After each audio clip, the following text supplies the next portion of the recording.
야곱의 삶을 보면 크게 두 가지를 말씀드릴 수가 있습니다. 첫째는 별 볼 일이 없었던 사람, 그저 순종하는 삶, 종고 같은 거죠. 꼭 종고만은 같지 않습니다. 순종을 하시되 할 것과 하지 않을 것을 분별하는 것이 필요합니다. 그래서 그의 생애의 거의 마지막까지 그의 삶은 그저 별 볼 일 없는 삶을 삽니다. 두 번째 이삭의 삶이 보여주는 중요한 특징은 그가 믿음의 사람이었다라고 평가를 받는 것. 근데 그 믿음의 사람이라고 평가를 받는 그 결정적인 그 야곱의 삶은 언제 나타나느냐? 그의 나이 137세에 나타납니다. 이삭.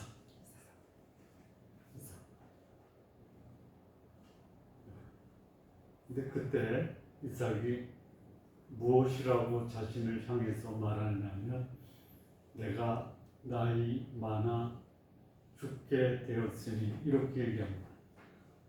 그때 나이가 137세입니다. 오래 살았죠. 근데 그 후 이삭은 얼마를 더 삽니까?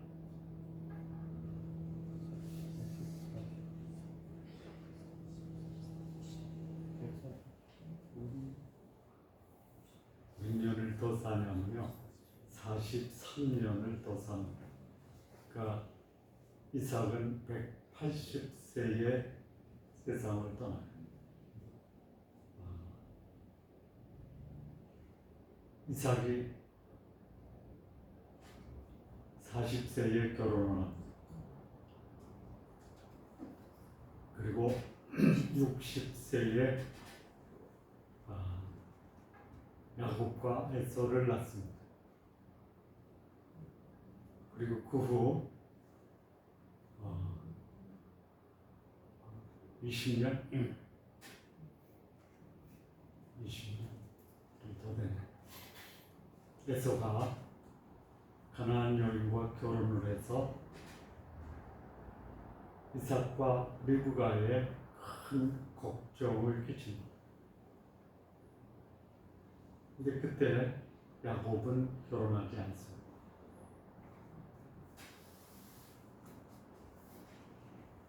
어느 날 야곱이 팥죽이라고 해요. 팥죽 끓이다가 그것을 먹고 싶어하는 에서에게 소위 장자권을 받고 팥죽 한 그릇을 줍니다. 그리고 이삭이 거했던 곳은 블레셋 사람의 땅 그랄입니다. 거기서 한 일이 뭐냐면 우물 파는 일입니다. 끊임없이 우물을 파면 끊임없이 블레셋 사람들이 와서 그 우물을 메웁니다. 근데 그 모습을 본 블레셋 왕이 이삭에게 와서 우리 화친하자. 왜그래요? 이삭 배후에 하나님이 계시다라는 것을 압니다. 그리고 세월이 흘러요.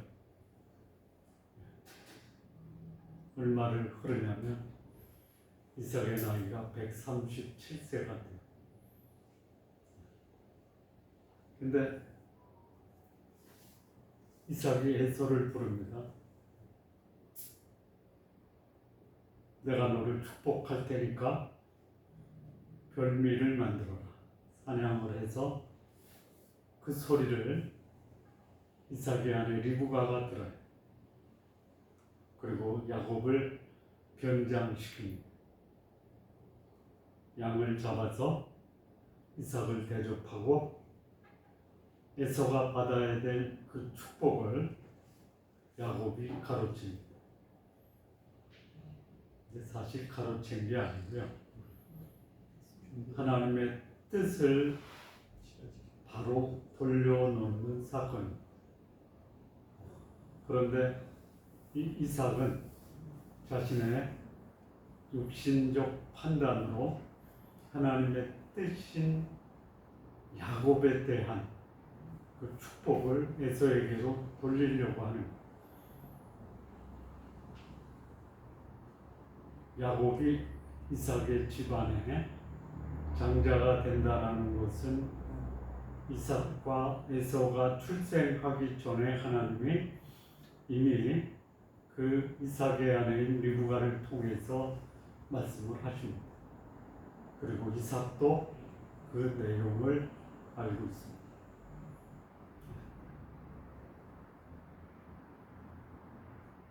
그날 이삭은 충격을 받습니다. 그때 이삭 나이가 137세, 야곱의 나이는 몇 살입니까? 계산하면 나오죠.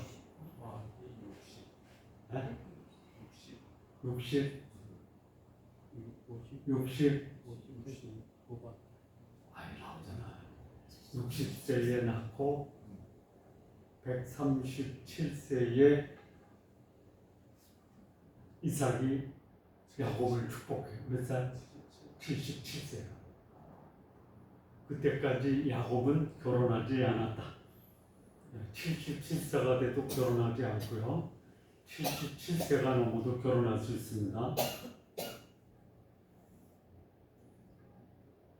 전혀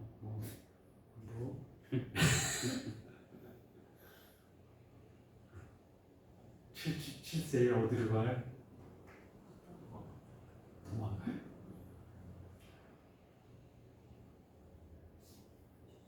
그래서 자기 외삼촌 라반의 집에 갑니다. 거기서 4명의 여인과 결혼을 합니다. 이 성경이 좀 기록하지 않아도 될 것은 안 했으면 좋은데 안 해도 되는 것도 합니다. 왜요? 그게 사람이다라는 거예요. 그럴 수 있어요. 그리고 이 야곱이 그 바단 아람에서 다시 가나안으로 돌아올 때에 몇 년 걸립니까? 몇 년? 20년이에요. 왜 그러냐? 7년 일해서 그 자기가 원치 않는 여인과 결혼하죠. 그리고 7일을 더 일하고 자기가 사랑하는 여인과 일하면서 7년을 더 하죠. 14년 만에 라헬을 얻은 게 아니고요. 7일을 더 일하라 그러면 내가 라헬을 너의 아내로 주겠다. 그리고 7년을 더 봉사. 14년. 보니까 자기 재산이 없어요. 그래서 외삼촌하고 거래를 합니다. 내가 지금까지 14년 동안 그 임금을 받지 않고 일했는데 나도 좀 줘라. 그래서 거래를 하면서 뭐래요? 그 피부에 그 양털에 무늬가 있으면 내 거, 없으면 외삼촌. 몇 년을 더 일해요? 6년을 더 일해요. 그래서 바단 아람으로 간 지 20년 만에 네 아내와 12자녀를 데리고 돌아옵니다. 그 가나안에 돌아왔을 때 베냐민은 출생했습니까? 안 했습니까? 안 했어요. 그래서 아들 11과 딸 하나 12를 데리고 돌아옵니다. 그러니까 야곱이 외삼촌의 집에서 다시 가나안으로 돌아올 때 나이는 몇 살? 계산 안 돼요? 77 더하기 20 하면 얼마예요? 97세. 그때 이삭은 살아 있었습니까? 살아 있었죠. 그때 이삭의 나이가 몇 살이에요? 네? 137 더하기 20 하면 157세. 아직도 23년을 더 살아야 돼. 자, 그런데 이삭의 삶이 137세 야곱을 떠나보낸 후에 이삭의 삶에 대해서는 전혀 기록이 없어요. 그리고 야곱이 떠난 후에 가나안에 다시 돌아오니까 형은 세일산 에돔에 소위 남쪽으로 가서 살고 있고, 어머니는 리브가는 이미 돌아가셨어요. 아버지 혼자 산. 이게 믿음의 사람이 사는 인생 말년의 황량함과 쓸쓸함의 모습이 될 수 있다. 있어요? 네. 우리 성도님들 기도하세요. 어떤 기도를 하냐? 하나님, 저의 마지막이 아름다울 수 있도록 해주세요. 네. 기도하셔야 돼요. 네. 이삭은 내 삶의 마지막이 아름답게 해주십시오라는 기도를 별로 하지 않은 것 같은 생각이 들어요. 여기 이삭의 생애. 그런데 그래도 죽기 전에 그의 삶이 빛이 납니다. 쓸쓸했지만 하나님은 그의 마지막 삶을 아름답게 빛을 냈어요. 그게 뭡니까? 그게 뭐예요? 내 육신의 껍질을 벗고 하나님의 안목으로 하나님의 뜻을 그의 아들 야곱에게 계승시켰다는, 이게 이삭의 삶을 빛나게 했고, 그것이 하나님은 그를 믿음의 사람이다라고 인정을 한 거예요. 여기 우리가 읽은 히브리서 11장 20절에 보면요, 장차 있을 일에 대해서 야곱과 에서를 축복했다. 이 믿음의 사람 야곱이 가졌던 그 믿음의 근거가 뭐냐면, 장차 있을 일. 그러니까 지금은 보지 않았지만 앞으로 있을 일에 대해서 그가 그 아들 야곱과 에서를 축복했다. 요게 이삭이 가진 믿음의 근거입니다. 하나님이 아브라함과 이삭과 야곱에게 주신 약속이 있죠. 세 가지. 첫째는 땅입니다. 둘째는 자식입니다. 셋째는 메시아입니다. 이 세 가지 약속을 아브라함에게 주셨고, 그 약속을 하나님은 이삭에게 주셨고, 그리고 그 약속을 야곱에게 주세요.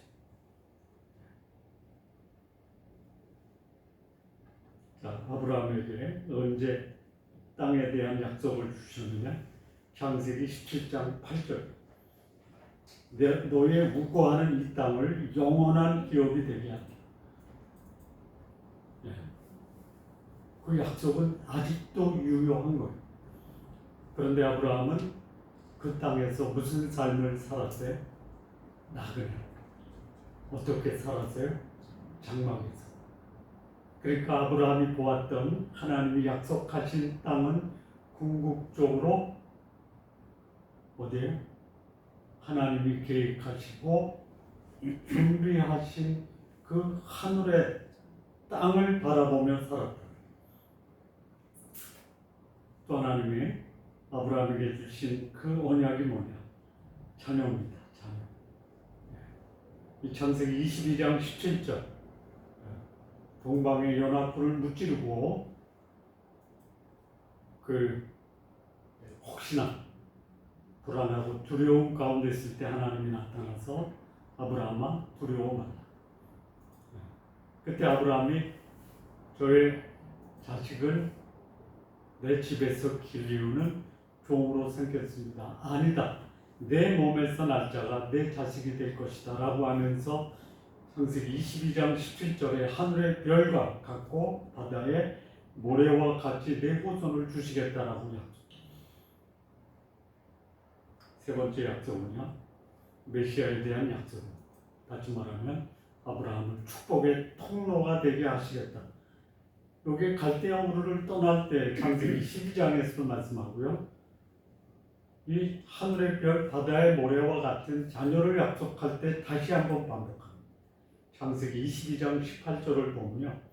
내 씨로 말미암아 천하 만민이 복을 얻으리니. 이 동일한 약속을요. 하나님은 이삭에게도 합니다. 창세기 26장 3절 그랄 땅에 거할 때 내가 이 모든 땅을 너와 네 자손에게 준다. 그리고 같은 시기에 하나님은 이삭에게 동일한 자녀에 대한 약속을 합니다. 창세기 26장 4절 내 자손을 하늘의 별과 같이 번성케 하겠다. 뿐만 아니라 동일한 창세기 26장 4절에 내 자손으로 인하여 천하 만민이 복을 받으리라. 하나님이 하나님의 사람, 믿음의 사람에게 주신 축복이 세 가지. 첫째, 땅.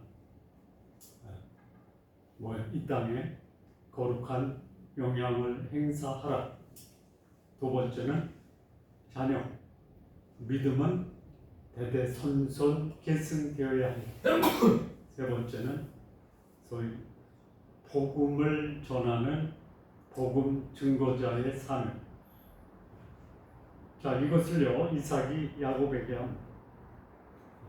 창세기 28장 4절 아브라함에게 주신 땅을 내가 유업으로 받는다라는 말씀.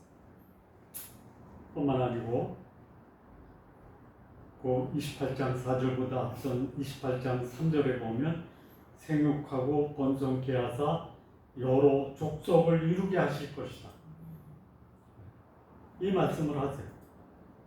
그리고 하나님은 야곱의 후손 유다를 통해서 메시아의 계보를 이루게 하시고. 자, 그러면 하나님이 주신 약속이 아브라함과 이삭과 야곱을 통해서 계승합니다. 그러면 아브라함이 그 하나님이 주신 약속을 이삭에게 전합니까?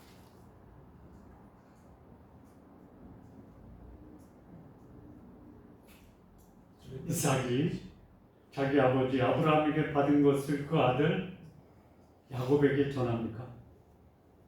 전해야죠. 전해야죠. 전합니다. 네. 아브라함이 이삭에게 전한 유산이 뭐예요? 창세기 25장 5절과 6절에 보면요. 아브라함이 말년에 7명의 아들을 더 낳죠. 그래서 그는 따로 보내죠. 네. 그리고 창세기 25장 5절 6절인가요? 네. 거기 뭐라고 하냐면 아브라함이 이삭에게 자기의 모든 소유를 주었다. 네. 5절 6절에 네. 여기 보면 아브라함이 이삭에게 자기의 모든 소유를 주었다.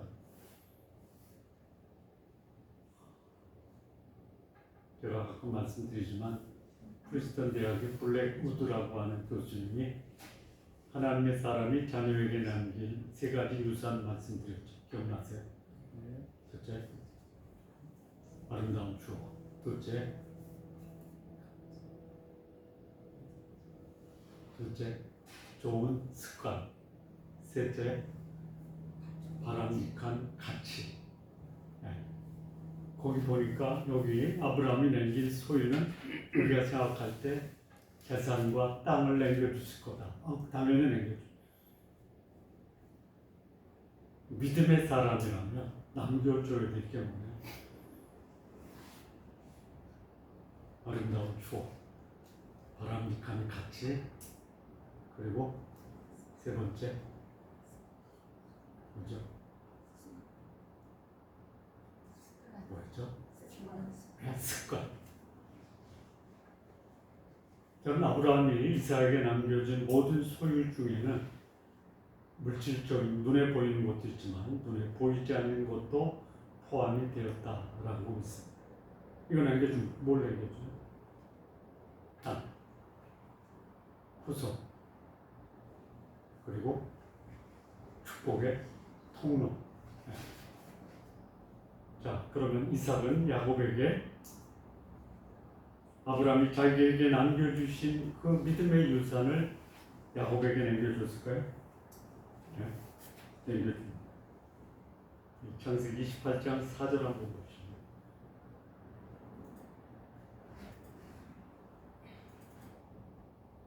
이삭이 에서에게 축복할 것이 바뀌어요.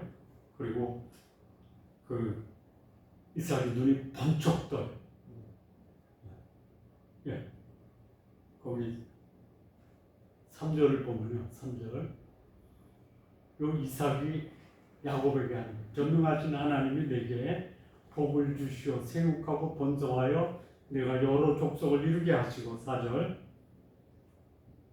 아브라함에게 허락하신 복을 내게 주시되 너와 함께 내 자손에게도 주사. 요거 이삭이 야곱에게 전한.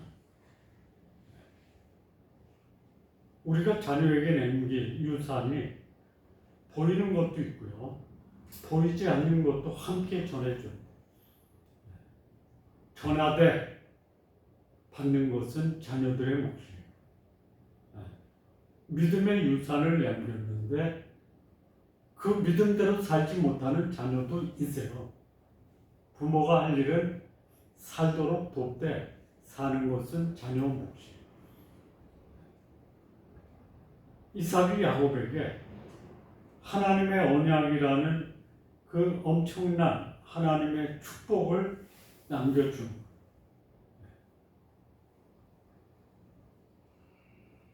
자, 우리 자녀들이 하나님의 축복 가운데 살게 하는 것, 참 귀한 겁니다. 분명한 거는요, 자녀가 원하는 축복이 아니고 하나님이 남겨주신 축복을 전해줘야 돼요.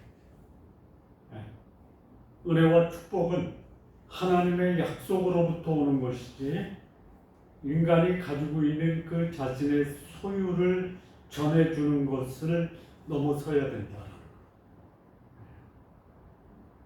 사실 여기 이삭이 그때 가지고 있는 땅은요, 자기가 살고 있는 지극히 작은 거예요. 보이지 않아요. 봤어요. 뭘로 봤어요? 믿음의 눈으로 보는 거예요. 소유하고 있는 감각으로 전해주는 게 아니고 보이지 않지만 믿음의 눈으로 바라본 하나님의 언약을 자녀에게 전해줘야 된다. 믿음은 내 형편과 환경을 뛰어넘는 안목을 가진 것이 믿음이다. 근데 이 믿음이 위기를 맞습니다. 위기. 믿음의 위기는 어디서 오느냐? 육신과 영혼이 충돌합니다. 하나님과 세상이 충돌하는 거예요. 성령과 육체가 충돌하는 것이 믿음의 위기입니다. 이 하나님의 사람들이 살면서 믿음을 가졌어요. 믿음으로 살아요. 그리고 믿음으로 완성해요. 근데 믿음으로 사는 과정에서 겪는 그 위기가 뭐냐? 말씀드린 성령과 육체, 하나님과 세상, 영혼과 육체의 갈등이 믿음의 과정에서 겪는 모든 믿음의 사람들이 겪는 위기의 핵심이에요. 그럼 믿음으로 사는 사람이 완성하는 게 뭐예요? 세상을 극복하고 하나님 뜻에 순복하라. 육체를 극복하고 성령에 굴복하라. 육체의 욕망을 영혼의 풍성함으로 바꿔라. 전환시켜라. 이삭에게 이런 위기가 찾아옵니다. 이삭이 겪은 위기는 모든 신앙인이 살면서 겪는 위기와 같다라는 거예요.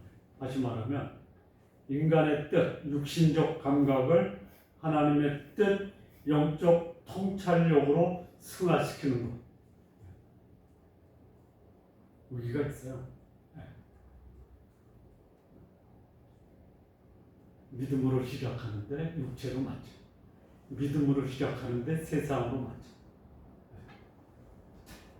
믿음으로 시작하는데 어두운 영에 굴복을 하는 얼마나 많은 신앙인들이 있는지 몰라요. 극복하셔야 돼요. 믿음의 위기는 극복하라고 주시는 거예요. 이삭이 믿음의 위기가 어디서 오느냐? 창세기 25장 28절 이렇게 얘기합니다. 이삭은 에서의 사냥한 고기를 좋아합니다. 좋아하는 자체가 나쁜 게 아니에요. 나이가 들면요, 무엇을 찾아다니냐면요, 어디 맛있는 음식 먹을 만한 데 없나? 그 정상이에요. 그것 때문에 하나님의 뜻을 외면한다든지 망각하면 안 된다. 이삭이요, 작은 자가 큰 자로부터 섬김을 받는다라는 것을 알고 있어요. 이 창세기 25장 23절이에요. 큰 자에서 에서가 어린 자 야곱이에요. 근데 어떻게 해요? 에서를 불러서 하는 말을 일부가 같더라고요. 에서를 사냥한 고기를 먹고 축복하겠다. 마음껏 축복하겠다 그래요.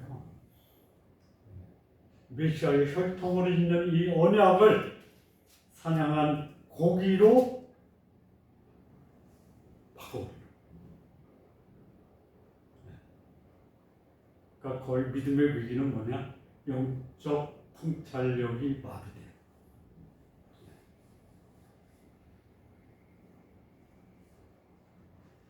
자, 이거 보면요, 27장 2절 한번 보시죠.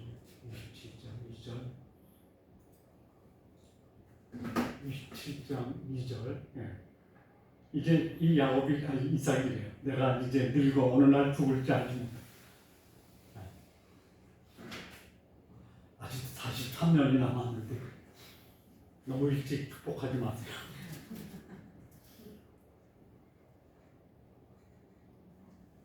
그러잖아요. 요즘 그 SNS 떠드는 글에 연세 많은 부모님에게 하는 그 고언의 말씀 중에 뭐냐? 죽을 때까지 재산을 자식에게 주지 말아라. 일찍 주면 어떻게 돼요? 첫째, 일찍 준 부모는 자녀에게 버림받는다. 둘째, 유산을 물려받은 자녀들은 원수가 된다. 주지 마세요. 주지 말래도.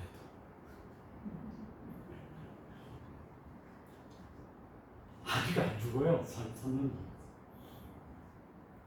23절. 27장 3절. 화살통과 활을 가지고 가서 들에 나서 나를 위하여 사냥하라. 은밀하게 지시를 해요.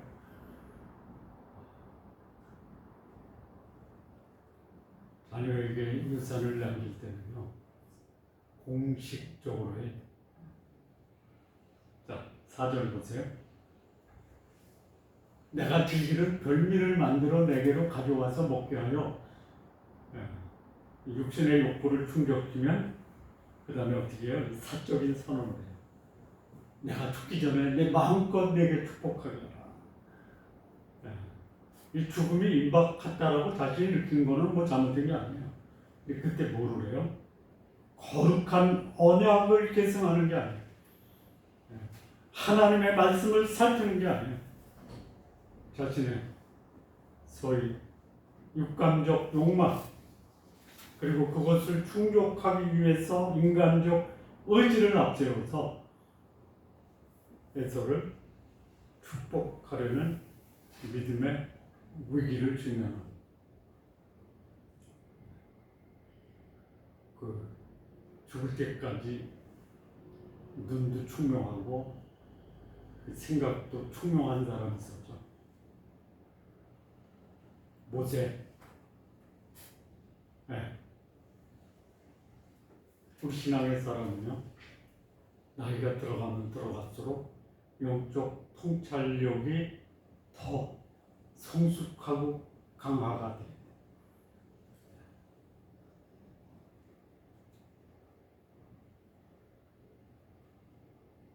이스라엘 임금 중에 마지막에 비참했던 왕들이 있어요. 대표적인 왕이 사울이에요. 사울의 말년의 모습이 뭐예요? 정신병. 정신병이라고 할 수 있는 근거가 몇 개 있긴 있어요. 첫째는 무당을 쳤죠. 사무엘의 홀령을 불려냈죠. 그 전에 이미 사무엘이 사울에게 뭐라고 하느냐? 왕께서 망령 들었습니다. 망령이 뭐예요? 영적 통찰력이 사라진 상태. 육체에 의존해서 임금의 의사 결정을 하는 것은 망령이다. 이삭이 그럴 위기에 빠져. 그런데 그 위기를 극복합니다. 믿음으로, 사실 믿음으로가 아니고 하나님이 이삭을 깨우는 거예요. 여러분, 우리를 깨울 때, 하나님이 우리를 깨울 때요, 깨셔야 돼요.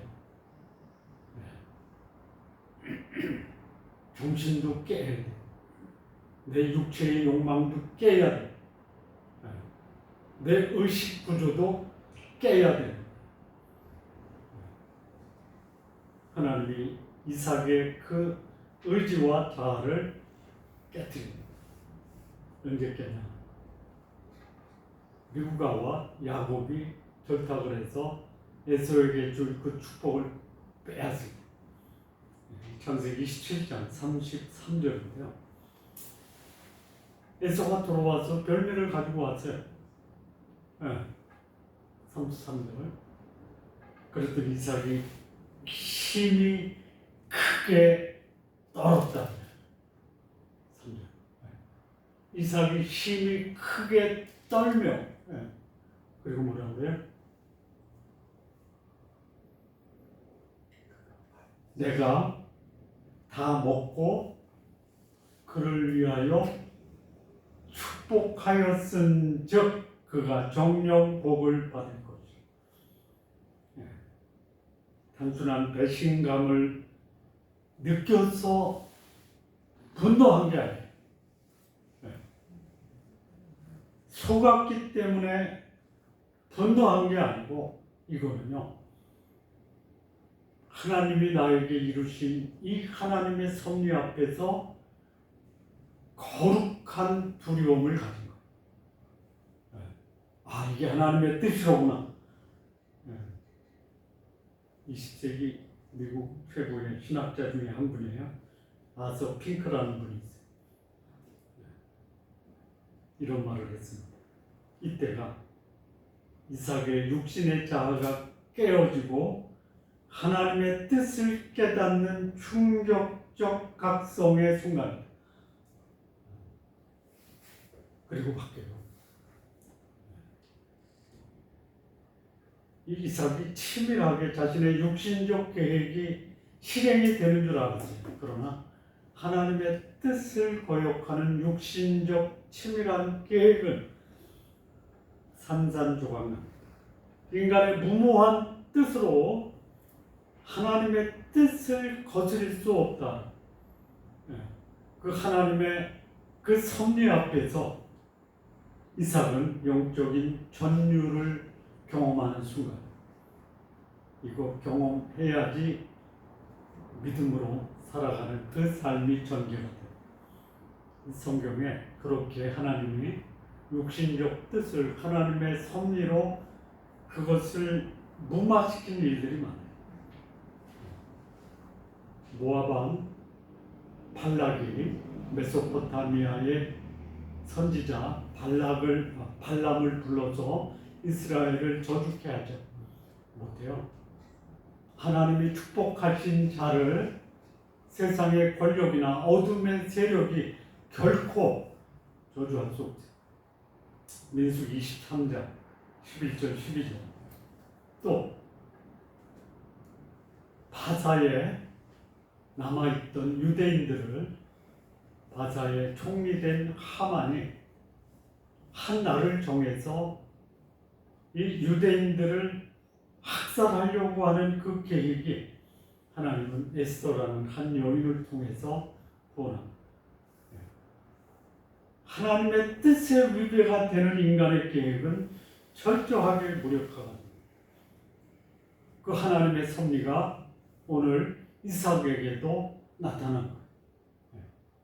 육신의 목적이 오히려 하나님은 그게 정상적인 건 아니에요.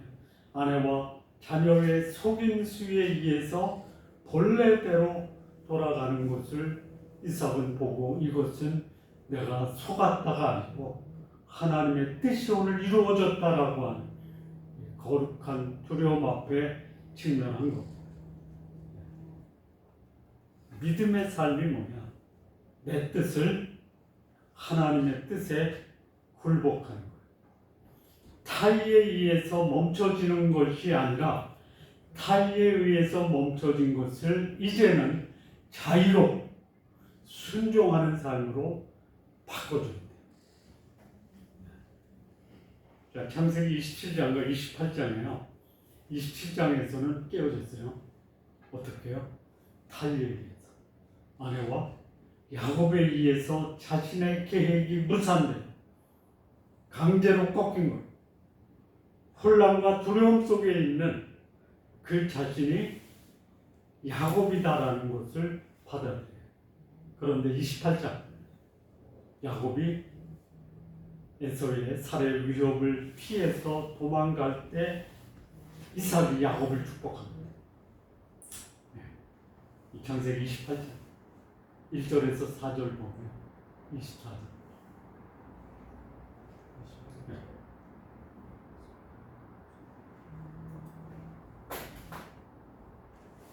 여기 28장 4절이죠. 예. 4절. 예. 전능하신 하나님이 복을 내게 주시되 이제는 이삭이 자의적으로 믿음으로 하나님의 그 약속의 말씀을 계승시키는 거예요. 전에는 타의에 있어 자신의 계획이 무산됐지만 이제는 하나님의 안목을 가지고 하나님이 자기 아버지 아브라함에게 남긴 그 유업을 자기 아들 야곱에게 계승시키는 거예요. 우리 신앙은요, 환경과 형편에 따라서 바뀔 수 있는데 이제는 환경과 상황이 달라도 자의적으로 의지를 가지고 하나님 앞에서 하나님의 뜻을 순종하는 삶을 살아요. 실패를 통해서 배운 위대한 교훈이 뭐냐? 인간의 뜻이 하나님 앞에서 얼마나 무력하고 무모한지를 깨닫는, 육신의 고집을 갖고 살다가 하나님 주권에 맡기는 이 삶이 믿음의 극복, 믿음의 축복. 우리 인생의 석양 앞에서 우리는 이렇게 하나님 앞에서 나 자신에게 질문을 던져볼 필요가 있어. 내 세역이 관철되느냐 안 되느냐가 아니고 하나님의 뜻이 내 삶 속에 이루어지느냐 안 이루어지느냐. 하나님과 무관하게 이루어지는 계획은 축복이 아니라 낭비일 수 있다. 두 번째는 내 신앙이 내 경험과 이성 여기에 지배를 받느냐 아니면 하나님 말씀의 지배를 받느냐. 내 이성과 경험에 의해서 살아가는 그 삶은 오히려 나를 추락시킬 수 있지만 하나님 말씀에 순종하는 삶은 내 삶을 빛나게 한다. 세 번째, 내 삶을 향한 하나님의 뜻을 인정하는, 그리고 내 뜻을 육신의 욕망이 아닌 하나님 뜻에 순종할 준비가 됩니다. 이삭이 우리에게 주는 교훈. 나는 오늘 하나님의 뜻 앞에 나의 육신적 계획, 내 자아, 그리고 세상을 향한 내 마음이 철저하게 깨어져 있는가. 인생 말년 이삭의 삶이 깨어진 그 삶으로 인해서 얻은 그 축복에 계승된 삶이 우리 성도님들의 삶 되시기를 진심으로 바랍니다. 기도하시겠습니다. 하나님 아버지 감사합니다. 이삭의 삶을 통해서 우리에게 보여주는 귀한 하나님의 축복의 언약이 우리의 삶을 통해서도 이루어질 수 있게 하옵소서. 예수님의 이름으로 기도합니다. 아멘.